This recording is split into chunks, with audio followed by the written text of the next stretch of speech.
Machine மாதிரி இல்லையாடா? அவர் கையில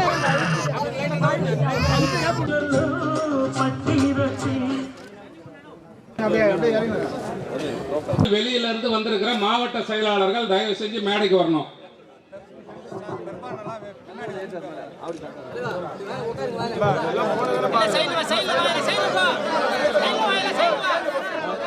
நாமாக இருப்பினும் வாழ்வது தமிழாக இருக்கட்டும் என்று சொல்லி நமக்கு கற்றுக் கொடுத்து இந்த தேசிய முற்போக்கு திராவிட கழகத்தை உருவாக்கி சொல்லுங்க கேட்டோம்னு சொன்னேன். நமக்கு பாஸ்தானுக்கு எல்லா விஷயமும் தெரியும். தலைமை கழக நிர்வாகிகள் கூட கேட்டுவிட்டுத்தான் உள்ளே வருவார்கள்.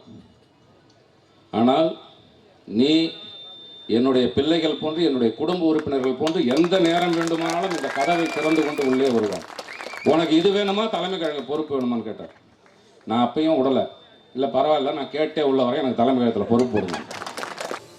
நேரத்திலும் தான் தேசிய முற்போக்கு திராவிட கழகம் சுற்றி ஒரு சூழ்ச்சி, ஒரு மாயம், ஒரு வதந்திகள் பரவிட்டே இருக்கும்.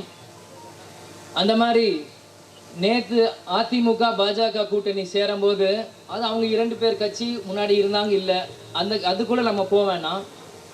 ஆனால் இங்கே இருக்க ஊடகங்கள், இங்கே இருக்க அரசியல் விமர்சகர்லாம் நேற்று உடனே எல்லா நியூஸ்லையுமே தேமுதிகவுக்கு சிங்கிள் டிஜிட் நம்பர் கொடுக்குறாங்க, அதனால கூட்டணி விட்டு வெளியே போகிறாங்கன்ட்டு. இன்னைக்கு கூட்டணி சேர்ந்தது ஏடிஎம்கே பிஜேபி. அவங்க அமித்ஷா வந்தார், அண்ணாமலையை விலகிட்டாரு, நயனார் நாகேந்திரன் அவர் உள்ளே வந்திருக்காரு, இன்னைக்கு இபிஎஸ் எல்லாரும் சேர்ந்துட்டாங்க. ஓகே, எங்கேருந்து நீங்கள தேமுதிக வந்தது? எதுக்காக சிங்கிள் சீட்டு அப்படி நீங்கள் போடுறீங்க? இன்னும் தேர்தலுக்கு 1 வருஷம் காலம் இருக்கு. இப்போ இருந்தே தேமுதிக சிங்கிள் சீட்டு வெளியே போகிறாங்க. என்ன பயமா? இல்லை, எனக்கு புரியல. ஏன்னா இப்போ இருந்தே மக்கள் மனசில் ஒரு ஸ்லோ பாய்சன் மாதிரி தேமுதிக சிங்கிள் டிஜிட் கொடுக்கணும். நீங்கள் யார் நியமனம் செய்கிறதுக்கு? எங்களோட மதிப்பு, எங்களோட கெப்பாசிட்டி என்னன்னு தேமுதிக காரனுக்கு மக்களுக்கு தெரியும்.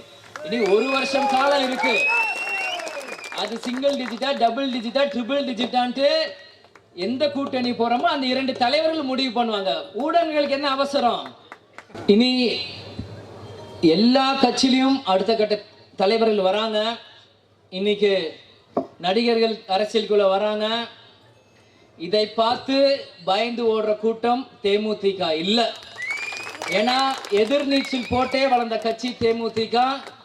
இன்னைக்கு நாங்கள் எல்லா சவாலையும் தாண்டி இன்னைக்கும் அதுக்கு என்ன சவாலோ சண்டை போட ரெடியாக இருக்கோம்.